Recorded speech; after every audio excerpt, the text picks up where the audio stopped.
Yeah, hi guys.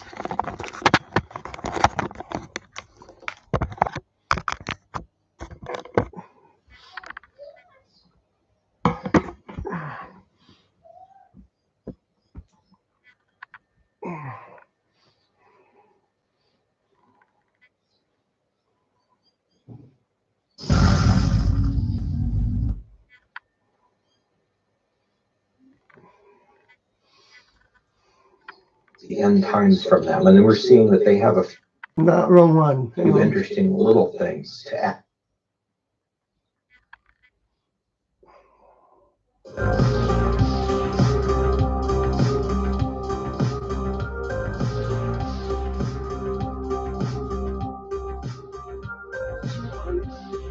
Yeah.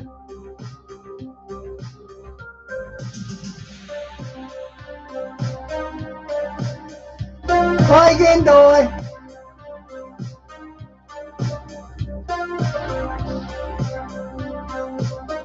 I don't know if this is any good, but he usually decodes movies pretty well.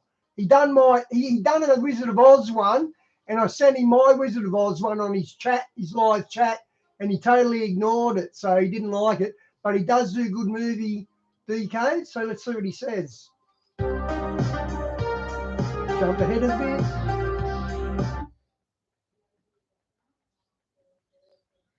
Okay, there we go. Hey Phil, good to see you, mate. You've never watched this? The whitest kid you know skit. Yeah. But that's in Last Crusade, remember? When they're at the castle. Yeah. Well, it's the same theme throughout the whole series, so of course it's going to be there. What's up, everybody? Can you hear us? Can we be heard good? Are you hearing our bums? Yes, we can hear you. Have you seen the whitest kid you know skit about John Williams? Yeah. Yeah.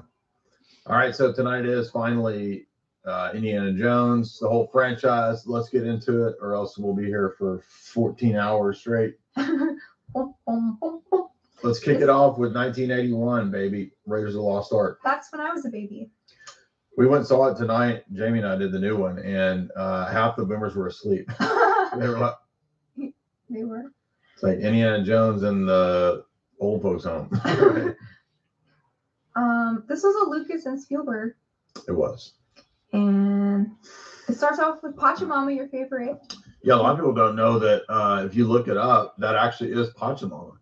So shout out to Vatican II. Shout out to Pope Francis here. Raiders of the Lost Ark is doing that Vatican II Nostra Aetate theology. It is Pachamama, the gold-headed thing that he puts the bag of sand there to even it out. It's Pachamama. Mm-hmm. And Pachamama is a human sacrifice deity. I feel like this is one of the most iconic scenes of all cinema, the boulder rolling. Well, that and him staring at the head, weighing the stuff. Yes. And, yeah. So this is the introduction to Indiana Jones, right? And what year is it? 36?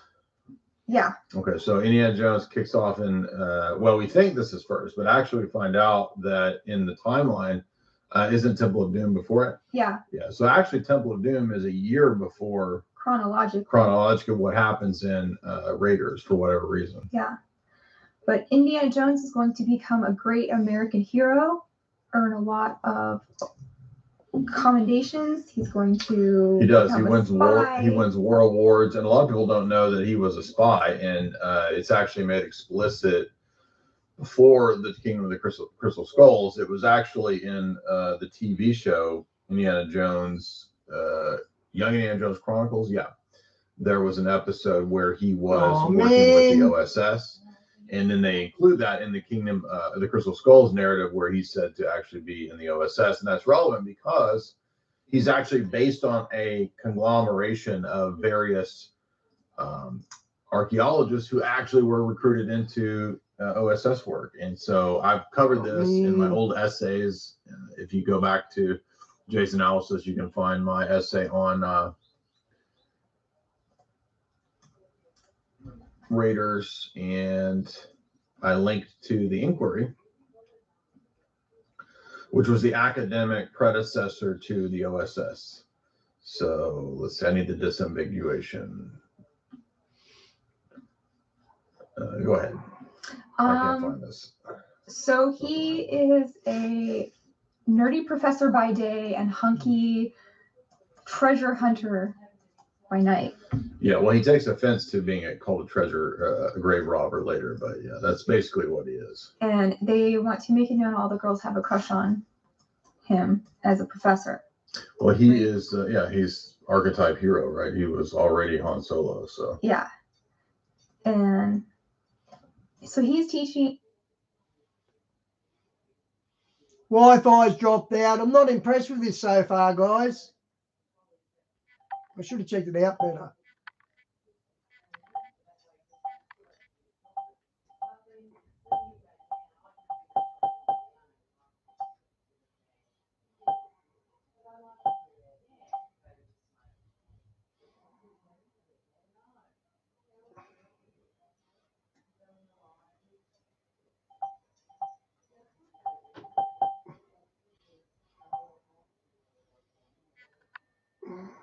And the Army intelligence comes in to see him because they need an expert on the occult.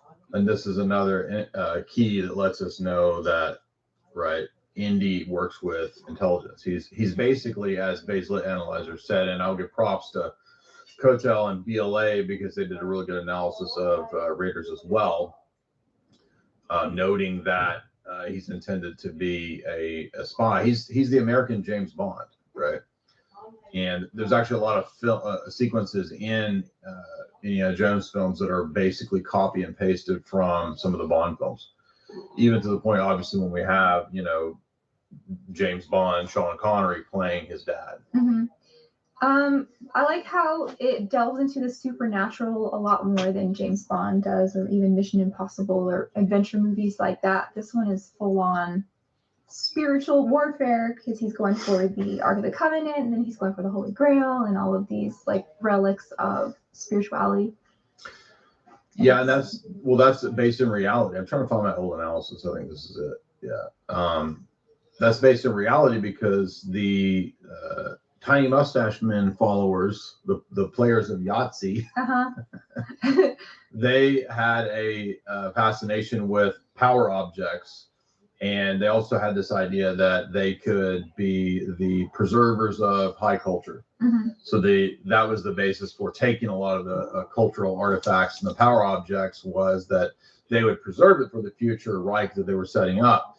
And my priest father Vladimir has a crazy story about the Tiny Mustache Men followers actually did get one of the old icons. Man. They got one of the famous Russian icons, and I think eventually it got returned.